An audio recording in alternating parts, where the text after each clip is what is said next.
In last part we have seen about the nature or the factors affecting the chemical reaction. म्हणजे असे कोणते factors आहेत which are causing the rate of your chemical reaction की ज्यामुळे आपली chemical reaction जे आहे त्याचा रेट आयदर इन्क्रीज किंवा डिक्रीज होता. आपण बघितलं तर देअर वर द 5 एलिमेंट्स और 5 ॲक्टर्स जे होते that were affecting the reaction. पुढचा जो इम्पॉर्टंट पार्ट आहे या टॉपिकमधला that is oxidation and reduction.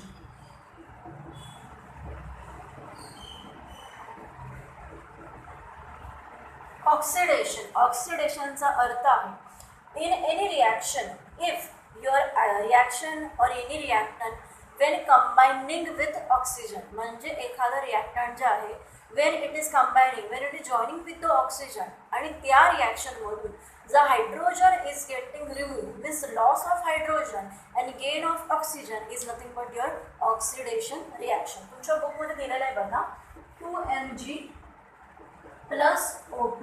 O2 काय आहे दॅट इज ऑक्सिजन. ठीक आहे, यू कॅन सी की इथे Mg प्लस O2 म्हणजे here combining with oxygen. Your reactant is combining with oxygen will give you 2MgO magnesium oxide. Even त्याच्या खाली पण दुसरे रिॲक्शन दिले the normal which you know very well carbon dioxide CO2. Clear. इथे बघा प्रत्येक रिॲक्शनमध्ये यू कॅन सी की इथे the oxygen is combining with your reactant that to form the oxides. म्हणजे जेव्हा ऑक्साइड्स फॉर्म होतात if any reactant is combining with the oxygen component to give the oxides of it that is called oxidation. Clear. ही reaction एक आहे that is also the oxidation. These two reaction here you can see कि oxygen आहे. Even what we said oxidation is nothing but the gain of oxygen and removal or you can say the loss of hydrogen. That is nothing but your oxidation. आता हा जो part आहे next reaction मध्ये दिलाय बघा MgH2 will give you Mg plus H2. आता यामध्ये oxygen is not there पण इथे हायड्रोजन जो आहे तो इव्हॉल्व झाला आहे, तो सेपरेट आउट झाला आहे, लॉस झाला आहे. That is also the kind of oxidation reaction. इथे दिलेलं आहे बघा in first reactions of hydrogen reactant is combining with the oxygen, that is also the oxidation. Even the less hydrogen is getting removed, that is also the hydrogen is getting removed, that is also the oxidation reaction. कळलं. म्हणजे जर oxygen gain झाला, जर reaction मध्ये oxygen is present, if you are getting the oxygen inside of that reaction, that is also the oxidation. आणि जर hydrogen is getting remove, जर hydrogen निघून जातोय, हायड्रोजनचा लॉस होतोय, that is also the oxidation. Clear. तुमच्या बुकमध्ये दिलेलंच आहे, डेफिनेशन दिलेली आहे. In which reactant combines with oxygen or loses the hydrogen atom, that is called oxidation. बुकमध्ये खूप सारे एक्झाम्पल आहेत, you can study that. Clear. आणखीन एक दिलेलं आहे बघा, some oxidation reaction by use of chemical substances, specific chemical substances. So you got oxidation म्हणजे काय, either there will be the combining of oxygen or removal of hydrogen. Clear. आणखीन एक reaction दिले that is ethyl alcohol CH3 CH2OH in presence of oxygen and potassium dichromate A2Cr2O7 H2SO4, that is sulfuric acid, will give you CH3COOH, that is acetic acid. आता इथे acid form झालाय बघा. Here you can C या रिॲक्शनमध्ये oxygen जे मी ॲरोवरती लिहिलेलं आहे म्हणजेच where oxygen is present, it is also the oxidation. एवढंच लक्षात ठेवायचं आहे आपल्याला की ऑक्सिजन गेन होतो आणि हायड्रोजन रिमूव्ह होतोय, that is nothing but the oxidation reaction. Clear. Oxidation clear आहे. ओके. त्यानंतर तुमच्या बुकमध्ये they have given you the different reaction की जिथे तुम्हाला वेगवेगळ्या प्रकारचे रिॲक्शन स्टडीसाठी दिलेले आहेत. ओके. आणखीन एक रिॲक्शन दिलेली आहे तुमच्या बुकवरती पेज नंबर 42. त्यावर तुम्ही you can C ferrous sulphate दिलेला आहे. फेरस सल्फेट आपण ती पण बघू. Ferrous sulphate Fe2FeSO4 will give you Fe2SO4 thrice. Ferrous sulphate. Okay. आता इथे बघा ही जी रिॲक्शन आहे तुम्हाला आयनिक रिॲक्शन दिलेली आहे. या आयनिक रिॲक्शनमध्ये if you are losing 1 or 2 more electrons, म्हणजे जर एखाद्या रिॲक्शनमध्ये जर इलेक्ट्रॉन्स जे आहेत ते एक किंवा दोनापेक्षा जास्त रिमूव्ह होतात किंवा काय म्हणू शकतो if you are losing 1 or 2 electrons that also the part of oxidation. म्हणजे ऑक्सिडेशन म्हणजे तुम्हाला 3 गोष्टी लक्षात ठेवायचे. 1, there will be the combining or presence of oxygen. Second, there will be the removal of hydrogen, and third, there will be the losing of electrons, either 1 or 2. Clear? या 3 गोष्टी लक्षात ठेवायच्या. एक तर इलेक्ट्रॉन्स रिमूव्ह होतात, hydrogen loss होतो आणि oxygen gain होतो, म्हणजे ऑक्सिजन ॲड होतो किंवा कंबाईन होतो. These are nothing but the kind of reaction ओळखण्यासाठी की ऑक्सिडेशन रिॲक्शन आहे. Now as I told you की आपण ऑक्सिडेशन पार्ट बघितलं ना. What is reduction? Reduction is opposite of your oxidation. रिडक्शनमध्ये there will be the gain of hydrogen. इथे तुम्हाला हायड्रोजन मिळणार, म्हणजे त्या रिॲक्शनमध्ये you will get the hydrogen. Clear? एक रिॲक्शन दिलेली आहे बघा तुमच्या बुकमध्ये. Copper oxide plus hydrogen will give you Cu, copper plus H2O. See, आता इथे hydrogen is combining and you are getting the water as a component, जिथे आपला हायड्रोजन सुद्धा प्रेझेंट आहे. Means we are not losing the hydrogen, इथे addition आहे म्हणून that is the reduction reaction. जे मागाच्या रिॲक्शनमध्ये होतं का? ओके, म्हणजेच काय दॅट इज द डिफरन्स. इथे तुमच्या बुकमध्ये आणखीन तुम्हाला रिॲक्शन दिलेलं आहे. Now reduction means gaining of hydrogen, oxidation means removal of hydrogen oxygen.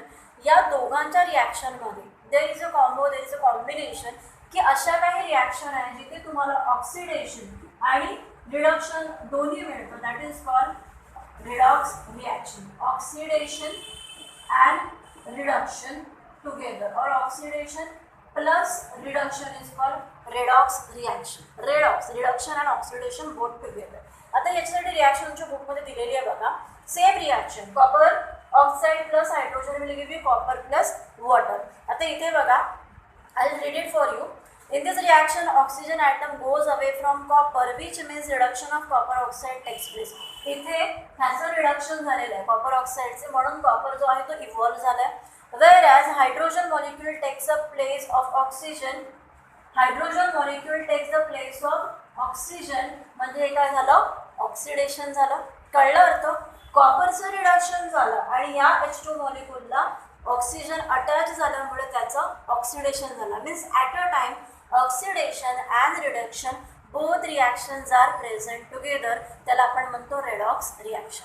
Clear? आपण 3 टाईप्स बघितले, oxidation, reduction and redox reaction. Clear? Redox म्हणजे there will be the one component which is getting reducted, म्हणजे त्याचं reduction होतं, आणि एक जो molecule आहे त्याचं ऑक्सिडेशन होतं. इफ इट इज टुगेदर म्हणजेच एकाच रिॲक्शनमध्ये तुम्हाला हे दोन्ही पॉईंट्स जर मिळाले तर that is called redox reaction. Okay, oxidation, reduction and redox reaction हा जो पार्ट आहे it is very very important. You should no reduction म्हणजे काय. आता हा कॉपर ऑक्साईड आहे, राईट? हा कॉपर ऑक्साईडमधला जो ऑक्सिजन आहे it is getting combine with this H2 molecule, म्हणून वॉटर मिळालं. पण आता ऑक्साईड निघून गेला, राहिलं काय? कॉपर, म्हणजे फक्त मेटल राहिला. म्हणजेच रिडक्शन झालं, एक एलिमेंट कमी झाला. रिडक्ट होणं म्हणजे कमी होणं. मग रिड्यूस झाल्यामुळे तो पार्टिकल कमी झाला, म्हणजे कॉपर इज रिड्यूस्ड. आणि इथे मेटल जो आहे म्हणजे ऑक्सिजन जो आहे तो हायड्रोजनशी कंबाईन झाल्यामुळे त्याचं ऑक्सिडेशन झालं. As I told you, combining of oxygen is oxidation. म्हणजेच एकाच वेळेला reduction and oxidation you are getting. म्हणून ही जी रिॲक्शन आहे that is redox reaction. It is also part of reduction, पण आता याच्यात रिडक्शन पण आपल्याला दिसते. Clear? So we have studied the most of this topic. त्यानंतर तुमच्या बुकमध्ये तुमच्या स्टडीसाठी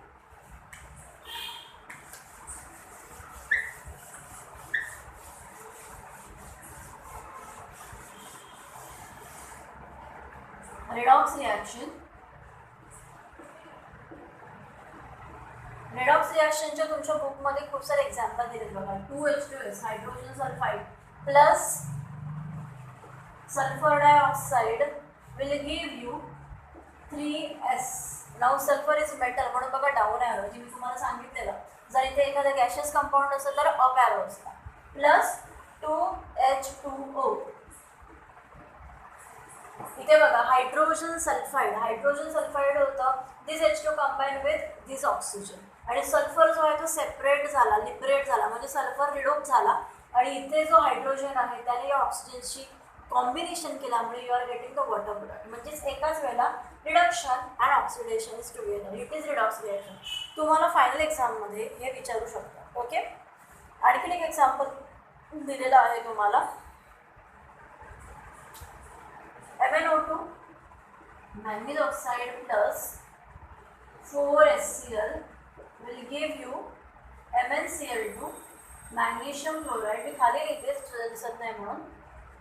वॉटर मॉलिक्यूल अँड क्लोरीन. आता क्लोरीन इज अ गॅस म्हणून बघा वरती दिलं आहे, अप ॲरो दिलं आहे. हे लक्षात घ्या.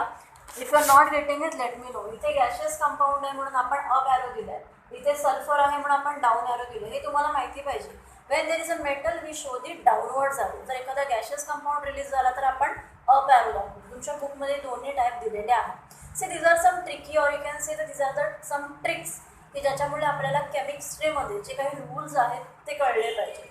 आणि परत मी तुम्हाला सांगितलं की वाय यू नीड दिस. कारण तुम्ही पुढे जाऊन जर सायन्स ऑप्ट केलं 11th तर तुम्हाला केमिस्ट्रीचं सिंगल टॉपिक सिंगल सब्जेक्ट आहे आणि त्यामध्ये दिस all will be covered.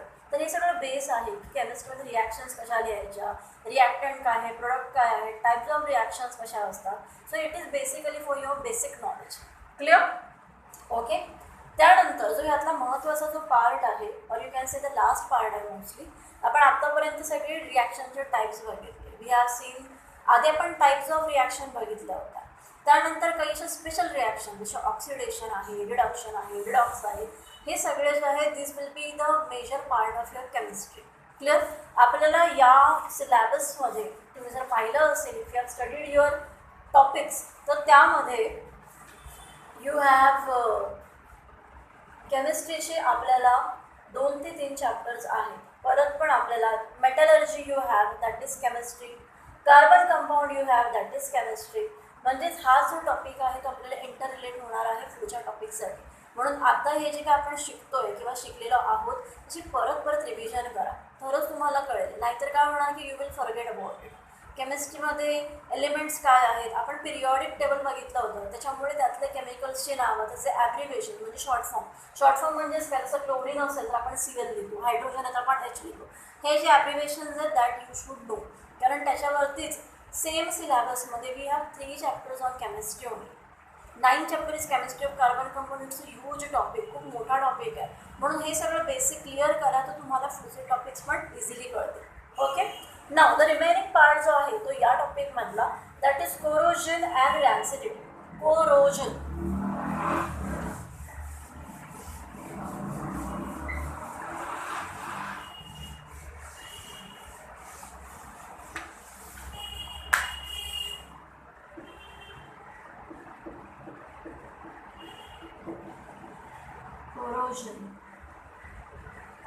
Corrosion से तुमच्या बुकमध्ये देर इज वन एक्सपेरिमेंट.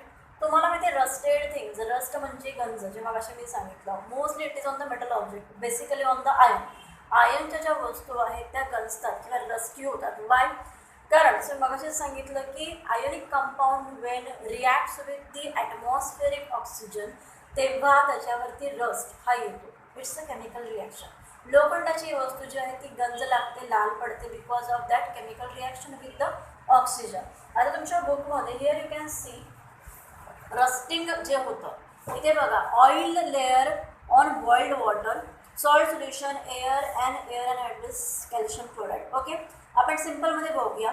समजा एखादा आपण नेल घेऊया. नेल म्हणजे खिळा जो आहे तो आपण घेतला and if it is rusted खिळा जर आपण ॲसिडमध्ये डिझॉल्व केला तर it will take out all the rust of it.